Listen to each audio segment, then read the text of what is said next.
Hi there guys and gals, good day to each every one of you.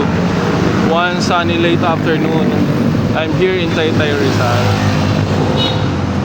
So I have to fix now my ever-loving Britney Cheryl.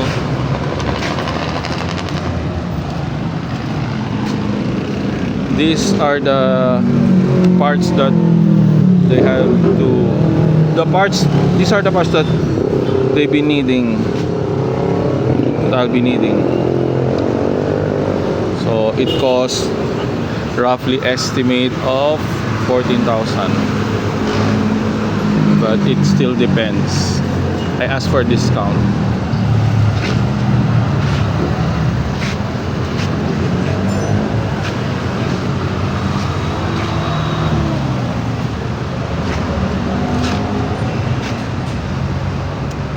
I'm gonna make this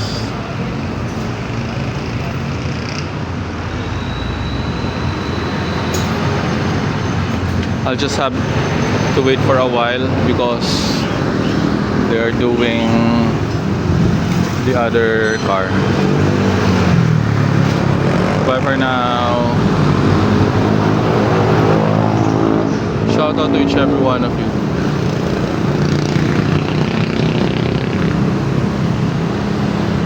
Godspeed.